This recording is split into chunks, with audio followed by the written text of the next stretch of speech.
Hi, it's Rob Bryanton here again with you at the Imagining the 10th Dimension video blog.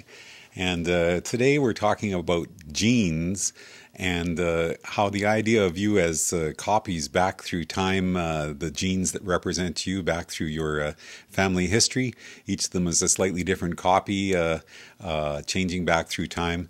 And the new ideas that are being introduced in science nowadays, that genes really aren't as locked in as we thought they were. That's what we're talking about today in this blog dated July 27th, 2008. And if you'd like to read along with this blog, please go to 10thdimension.com/blog. If you're watching this at YouTube, there is a link that will be posted as well that will allow you to view that blog just by clicking on that link. There's often text links within the blog, so as we're talking about things here, you can check on those. That's why I suggest that it's a good idea to try and go and check those out as you're watching along here. So the blog entry goes like this. A couple of weeks ago, an interesting article appeared in New Scientist magazine that extends a discussion we started in changing your genes.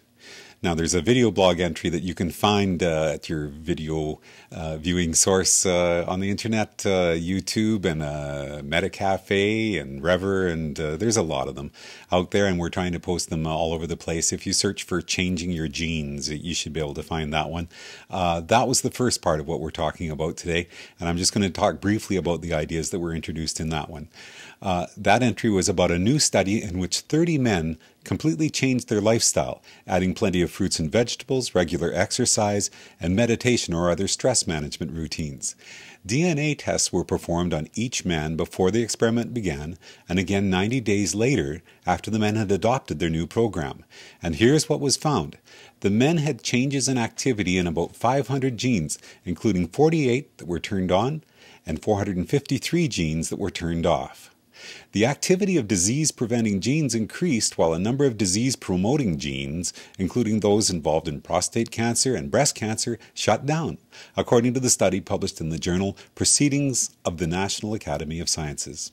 In that blog entry, we talked about a breaking down of the old way of thinking. It really is possible to change your genes simply by changing your life.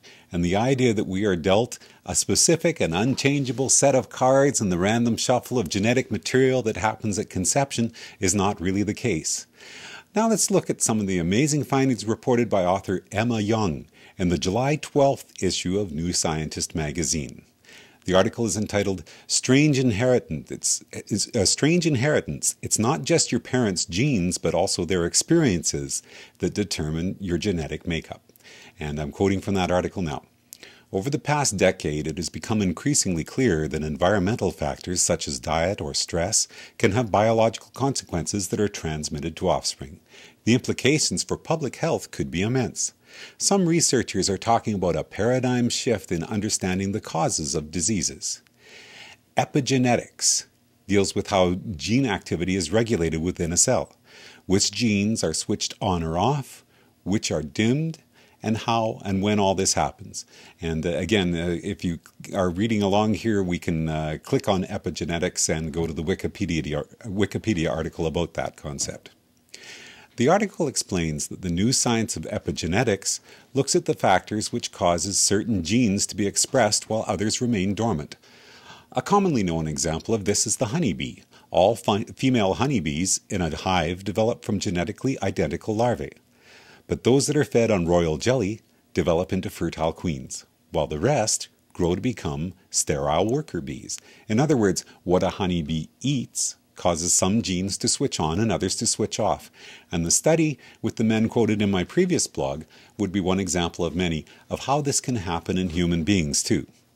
What does all this have to do with imagining the 10th dimension? We spent a lot of time with this project talking about genes, memes, and spimes as being useful devices for thinking about the connections that happen across time and space. In blog entries like The Fifth Dimension is a Dangerous Idea, we've talked about the fact that there are many branches to our reality, and the old way of thinking about time as being a single and unchanging line from the Big Bang to the end of the universe is a sadly limited distortion of what's really happening. Now, with the idea of epigenetics showing us important additional factors in how we can change how our genes are expressed and how our genes are passed on to our offspring, we have a similar concept. In the same way that our line of time looks very limited when viewed from the fourth dimensional perspective, our genes also look much more limited than they really are when we don't think about the branching possibilities that are actually defining our reality. Not just from this moment forward, but at least in part in the reverse direction as well. For persons trapped in a negative pattern, it can be very easy to declare that there's no way out. For persons who believe that there's only one line of time or one way of living the life defined by their genes or their upbringing, addiction and depression can be the end of them. My song, Addictive Personality, is about those ideas and how a worldview that acknowledges that with the many possible nows that are coming towards us from the available probability space of Everett's many worlds, there can be reason for hope even when things seem their darkest.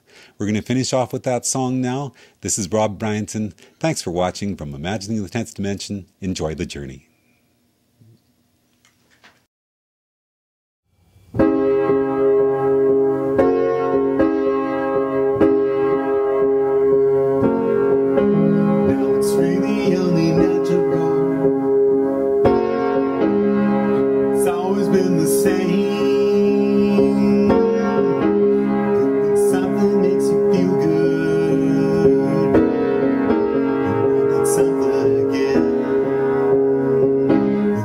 Something starts to hurt you, and you just can't let it go,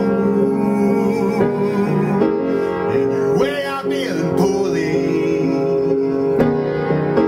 but you wake up wanting more. Addictive personality, addictive personality, addictive personality. Addictive personality.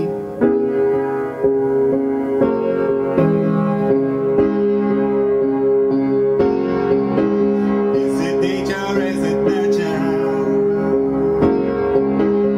that got you to this place where you're trading your tomorrows for what you're trapped into today? Is it the constant inundation of the media machine? Is it the way that you were brought up? Or just something in your genes? Addictive personality, addictive personality, addictive personality. Addictive personality.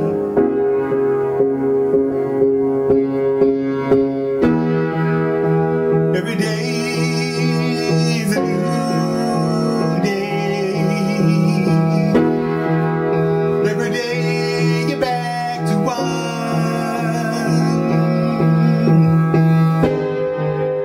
But today could be the new day. When you say you're finally done, you can find some more excuses that today will be the same, 'cause it's easy to continue. But when you say I'm not to blame, addictive personality.